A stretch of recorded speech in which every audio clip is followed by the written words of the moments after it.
नमस्कार, उज्जैन टीवी के सभी दर्शकों का हार्दिक स्वागत है। आइए सबसे पहले नजर डालते हैं आज की कुछ अहम खबरों पर। मुस्लिम समाज ने घरों में ही मनाई ईद, प्रशासन ने भी दिखाई मुस्तैदी। कोरोना काल ने फीके किए सारे त्योहारों के उत्साह, अक्षय तृतीया और भगवान परशुराम जयंती की धूम भी रही नदारद। नीलगंगा थाना पुलिस ने पकड़ा ब्राउन शुगर का कारोबार, 2 आरोपी गिरफ्त में। ग्रामीण क्षेत्रों के लिए तैयार हुई मोबाइल हॉस्पिटल यूनिट, उच्च शिक्षा मंत्री ने दिखाई हरी झंडी। और ऑक्सीजन फ्लोमीटर की कालाबाजारी से आहत समाजसेवी ने बांटे 200 फ्लोमीटर निःशुल्क। लॉकडाउन और कोरोना गाइडलाइन का पालन करते हुए मुस्लिम समुदाय ने घरों में ही मनाई ईद, प्रशासन भी दिखा मुस्तैद। मार्च माह से शुरू हुए कोरोना के प्रकोप के कारण उसके बाद जितने भी त्योहार आए उनकी रौनक कोरोना लील गया। इस बार की ईद भी कोरोना के खौफनाक साए तले मनाई गई। मुस्लिम समाजजनों ने ईद की नमाज अपने घरों में अता की। खुदा से मुल्क की खैरियत, भाईचारे के लिए दुआ मांगते हुए इल्तिजा की कि कोरोना से जल्द ही मुल्क को निजात दिलाए। इस सब के चलते सोशल मीडिया पर ईद की मुबारकबाद दे दी गई। भगवान से ये दुआ मांगी है कि इस बीमारी को भगवान दूर करे और सबके स्वास्थ्य के लिए, अच्छे स्वास्थ्य के लिए प्रार्थना करी है। और मतलब ये कि अच्छे लोगों ने सोशल डिस्टेंसिंग में नमाज अदा करी, मालिक से प्रार्थना करी कि मालिक इस बीमारी का खात्मा करे, इस बीमारी को जड़ से ख़त्म करे और सबके स्वास्थ्य के लिए प्रार्थना करी है। मालिक इस बीमारी को जल्दी से जल्दी इस अपने देश से और इस दुनिया से ख़त्म करे। हमने सलाम दुआ करके सोशल डिस्टेंसिंग का पालन करते हुए ईद की बधाई दी सबको हमने। इंतजामात के मुआयने के लिए कलेक्टर समेत सारे आला अफसरान मुस्तैद दिखे।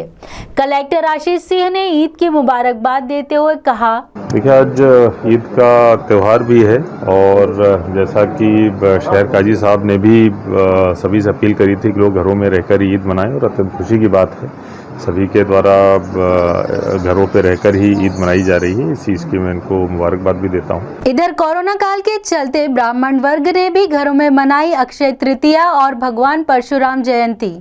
आज के दिन कोरोना काल हम भारतीयों के 3 त्योहारों को लील गया। ये पर्व है अक्षय तृतीया, भगवान परशुराम जयंती और ईद। अगर आज सब कुछ सामान्य होता तो परशुराम जयंती का चल समारोह निकलता। अक्षय तृतीया पर असंख्य विवाह संपन्न हो रहे होते तथा ईदगाह में ईद की नमाज अता की जा रही होती। लोग एक दूसरे को हर पर्व की शुभकामनाएं और बधाई दे रहे होते। बहरहाल प्रियंका जोशी बता रही हैं अक्षय तृतीया का महत्व और पंडित रामेश्वर दे रहे हैं जानकारी भगवान परशुराम के व्यक्तित्व और कृतित्व के बारे में। चूँकि आज अक्षय तृतीया है जो कि भगवान परशुराम जी की जयंती के रूप में मनाया जाता है। आज ही के दिन भगवान परशुराम ने ऋषि जमदग्नि और माँ रेणुका देवी के यहाँ जन्म लिया था, इसलिए इस तिथि को परशुराम जी की जयंती के रूप में मनाया जाता है।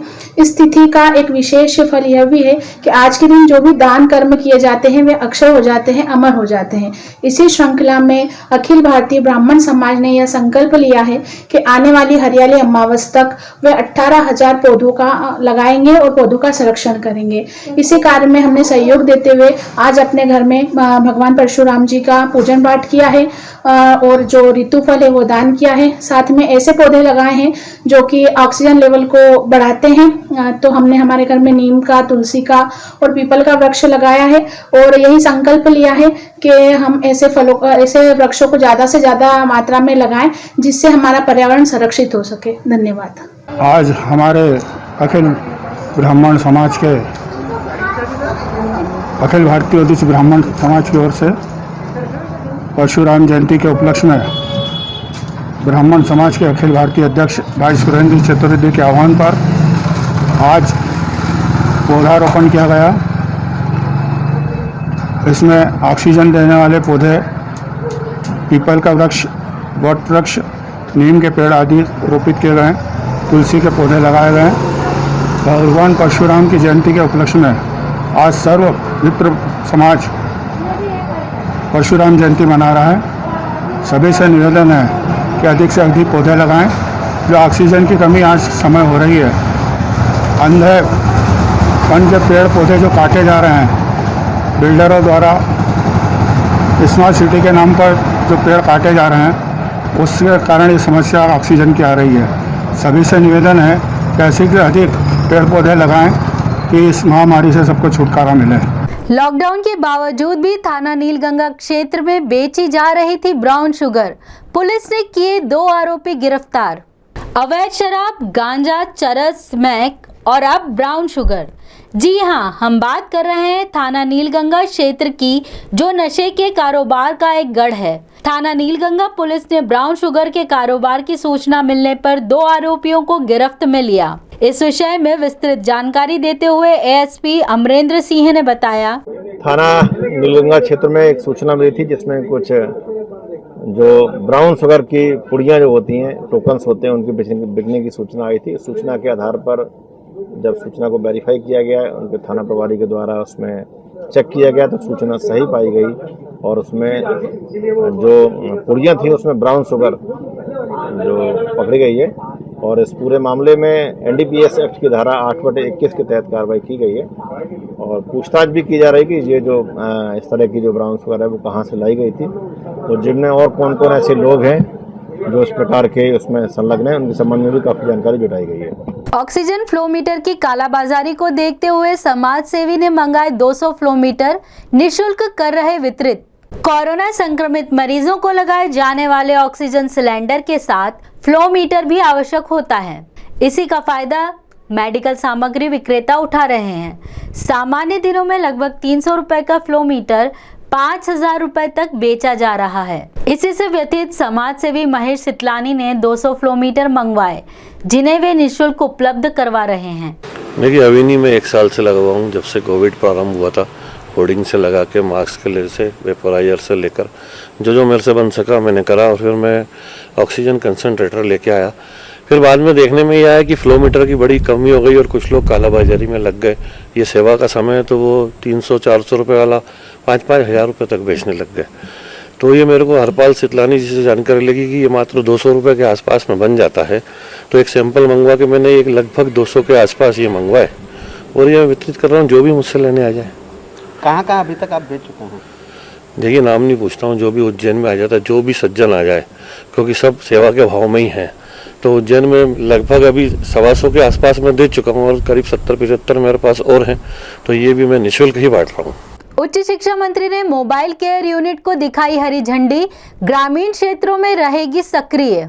ग्रामीण क्षेत्रों में बढ़ती कोरोना मरीजों की संख्या के मद्देनजर उच्च शिक्षा मंत्री डॉक्टर मोहन यादव के प्रयासों से आधुनिक चिकित्सकीय उपकरणों से लैस मोबाइल केयर यूनिट की शुरुआत की गई। कलेक्टर आशीष सिंह की उपस्थिति में उच्च शिक्षा मंत्री डॉक्टर मोहन यादव ने मोबाइल केयर यूनिट वैन को हरी झंडी दिखाकर रवाना किया। इस बाबत डॉक्टर यादव और कलेक्टर सिंह ने विस्तृत जानकारी देते हुए बताया, कोविड सुरक्षा दल के रूप में एक मोबाइल क्लिनिक चालू कराया है।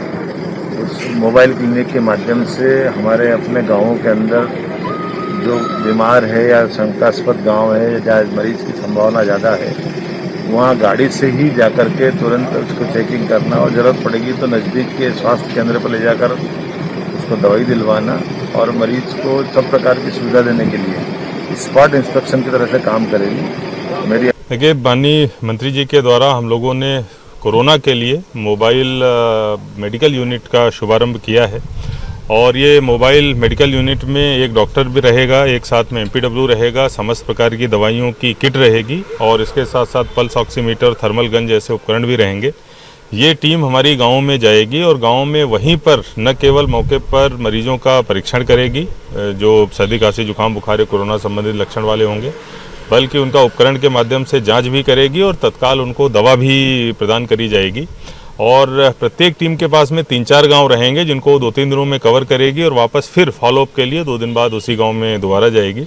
माननीय मंत्री जी के साथ जो चर्चा हुई है तो उज्जैन ग्रामीण जो हमारा सब डिवीज़न है उसके गाँव से इस योजना को शुरू किया गया है और इसके साथ साथ जनप्रतिनिधियों को भी इसमें इन्वॉल्व कर रहे हैं, क्योंकि जब वहाँ पर जाए हमारी टीम पहुँचे उस समय ग्रामीणों को न केवल खबर हो बल्कि ऐसे लोग वहाँ तक मौके पर आ भी जाएँ। तो हमारी जो टीमें हैं आंगनबाड़ी कार्यकर्ता की, आशा कार्यकर्ता की, वो भी सहयोग करेंगी, जनप्रतिनिधि भी इसमें सहयोग करेंगे। मुझे लगता है ग्रामीण क्षेत्र हमारा अगला केंद्र है जहाँ पर हमको ध्यान देने की आवश्यकता है, क्योंकि शहर जो है वो डाउन जा रहा है, जो यहाँ पर अभी ट्रेंड कोरोना के आ रहे हैं, लेकिन ग्रामीण क्षेत्रों में अभी कहीं कहीं फैलने की शिकायतें आ रही हैं। तो हम लोग इस प्रक्रिया के माध्यम से न केवल घर पर ही पहुंचकर मरीजों का उपचार कर पाएंगे गाँवों में, बल्कि गाँवों में जो संक्रमण की चेन है उसको भी पूरी तरीके से बहुत जल्दी इस माध्यम से तोड़ा जा सकता है। दिन दहाड़े 3 युवकों ने बीच शहर में की वाहन चोरी की वारदात, घटना सीसीटीवी कैमरे में कैद। कोरोना काल में शासन प्रशासन की सख्ती के बाद भी चोरों के हौसले इतने बुलंद है कि दिन दहाड़े 56 भैरव की गली में 3 युवकों ने चोरी की वारदात को अंजाम दिया। चोर दिन में लगभग 3 बजे 2 पहिया वाहन ले उड़े। 56 भैरव की गली में मोहल्ले वासियों ने खुद के खर्च पर मोहल्ले की सुरक्षा हेतु सीसीटीवी कैमरे लगवाए हैं। चोरी की यह वारदात उन कैमरों में कैद हो गई। इन सीसीटीवी कैमरों के फुटेज खंगालने पर इन चोरों की पहचान हो सकेगी। उक्त चोरी की रिपोर्ट मोहल्ले वासियों द्वारा खारा कुआं पुलिस थाने में दर्ज करवाई गई है। दुर्गा सप्तशती में उल्लेख है उस मंत्र का जिसके विधिवत उच्चारण करने से महामारी का विनाश होकर जगत का कल्याण होता है। शहर के ज्योतिषाचार्य पंडित आनंद शंकर व्यास का कथन है कि दुर्गा सप्तशती में महामारी का उल्लेख है। महाकाली की उपासना करने से महामारी से मुक्ति मिल सकती है। न सिर्फ नगर के अनेकानेक सुधीजन बल्कि देश भर के श्रद्धालु सप्तशती का पाठ का आयोजन करवा रहे हैं। देखिए, एक विशेष बात मुझे देखने को मिली। दुर्गा सप्तशती में 12वें अध्याय में एक विशेष वर्णन मिला और उसमें खास तौर से महामारी का ही उल्लेख किया गया। ये एक महत्वपूर्ण बात है। देवी स्वतः ये कहती है कि मैं ही महाकाली के रूप में महाकाली के रूप में महामारी के स्वरूप में प्रकट होती हूँ और इसी से ये संकट पैदा होता है। तो जो भी मेरी उपासना करेंगे और इस मंत्र का जाप करेंगे तो उससे मुक्ति मिलेगी। तो आश्चर्य की बात है कि और कोई जगह ऐसा प्रमाण नहीं मिला। केवल दुर्गा सप्तशती में देवी स्वतः कह देती कि मैं महाकाली के रूप में महामारी के रूप में प्रकट हुई हूँ। तो महाकाली का स्वरूप ही है महामारी। तो ऐसी स्थिति में हमारे यहाँ उज्जैन में गढ़कालिका का स्थान है, तो महाकाली की उपासना की जा सकती है। और वो जो 12वें अध्याय में जो श्लोक है उससे संपुटित पाठ से नवदुर्गा के पाठ किए जाना चाहिए। शतचंडी, सहस्त्रचंडी या लक्षचंडी उस मंत्र के द्वारा की जाना चाहिए, तो उससे इससे मुक्ति मिल सकती है।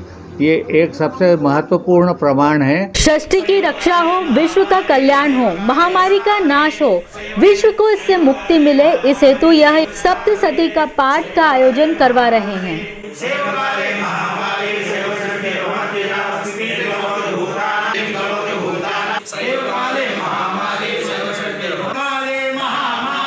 यह जानकारी देते हुए पंडित पुरुषोत्तम जी ने बताया, ये महाकाल के पास पे बड़े गणपति मंदिर, वहाँ पे व्यास परिवार, व्यास जी के परिवार के सभी पंडित गण यहाँ पर संपुटित सतचंडी का पाठ इस महामारी विनाश के लिए किया जा रहा है। इस पे संपुट लगाया जा रहा है। सेव काले महामारी शिव सृष्टि बृहत प्रजा स्थितिम करुत भूतानाम सेव काली सनातनी।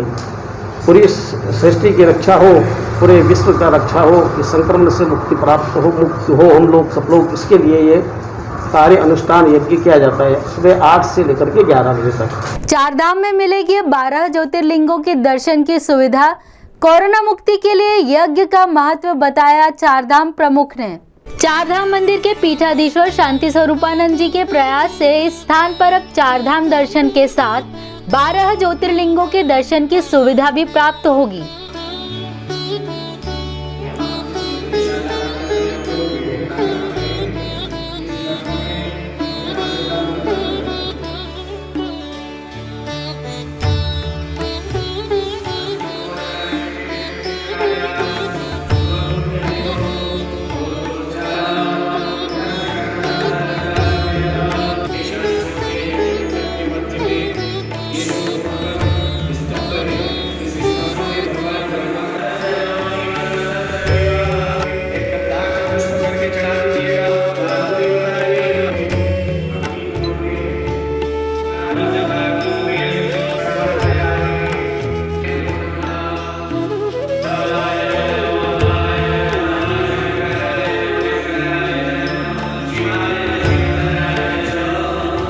इस बारे में जानकारी देते हुए शांति स्वरूपानंद जी ने बताया, अखंडाश्रम होने से पुराना हो गया था, इसको तोड़ के फिर से पूज्य स्वामी अखंडानंद जी महाराज की मूर्ति की स्थापना करनी थी।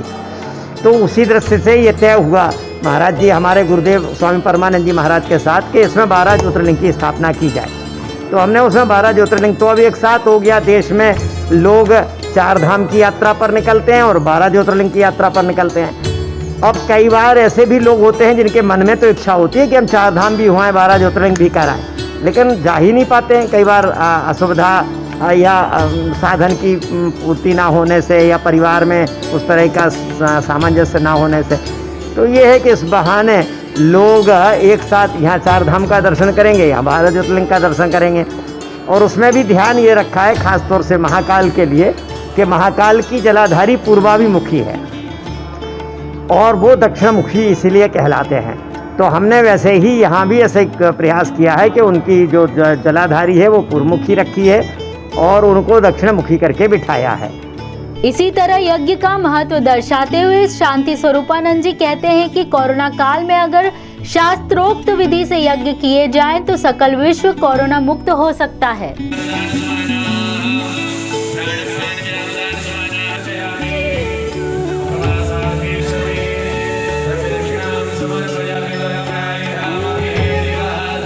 हमारे शहर की कोरोना से बिगड़ते हालातों पर नगर के प्रतिष्ठित चिकित्सक दे रहे हैं नगरवासियों को कुछ हिदायतें। आइए देखते हैं उनकी सलाह। अभी 2 वर्ष 20 और 21 में कोरोना महामारी में हमारे देश में बहुत बड़ी हानि हुई है, जो कि सोचने लायक है। इतनी बड़ी हानि हम देख के परेशान। जिला चिकित्सालय उज्जैन में और माधवनगर कोविड सेंटर में डेली 100-200 मरीज पर डे आ रहे हैं जो कोरोना संक्रमित है, लंग्स के इन्फेक्शन है और डेली डेथ हो रही है। बड़ी दुख की बात है। हमें इससे बचाव के लिए पूरे देश में, पूरे नेशनल न्यूज़ के लिए अपने को गवर्नमेंट ऑफ इंडिया गाइडलाइन का पालन करना ज़रूरी है। मास्क पहनना ज़रूरी है, डिस्टेंस रहना ज़रूरी है, बार बार हाथ धोना ज़रूरी है। कभी किसी गरीब घर के लोग अगर वो घर में एक बाथरूम है और बाथरूम आगे पीछे है तो अपने को बाल्टी बाहर रखना चाहिए, साबुन बाहर रखना चाहिए, उससे हाथ धो के हाथ मुँह धो के घर में एंट्री करें। वही इम्पॉर्टेंट चीज़ है। और हमको जो बचाव के लिए पूरे परिवार के परिवार के लिए, अपने लिए, अपने बच्चों के लिए, समाज के लिए पूरा बचाव का रास्ता करना चाहिए। उनको सलाह देना चाहिए कि आप सुरक्षित रहे, घर पर रहे, मास्क पहने, सोशल डिस्टेंसिंग करें और बार बार साबुन साथ दें। और अब एक नजर डालते हैं वेधशाला से प्राप्त मौसम के आंकड़ों पर।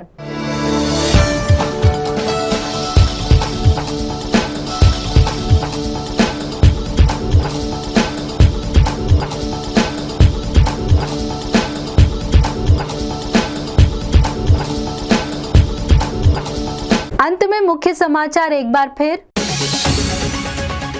मुस्लिम समाज ने घरों में ही मनाई ईद, प्रशासन ने भी दिखाई मुस्तैदी। कोरोना काल ने फीके किए सारे त्योहारों के उत्साह, अक्षय तृतीया और भगवान परशुराम जयंती की धूम भी रही नदारद।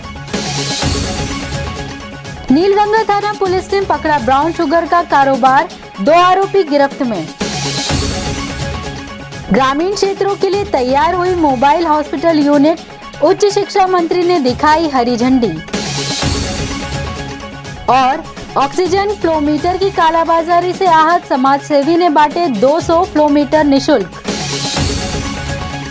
तो ये थे उज्जैन शहर के प्रमुख समाचार। ऐसे ही ताज़ा खबरों के लिए देखते रहिए उज्जैन टीवी। उज्जैन टीवी का यूट्यूब चैनल लाइक और सब्सक्राइब करना ना भूलें। नमस्कार।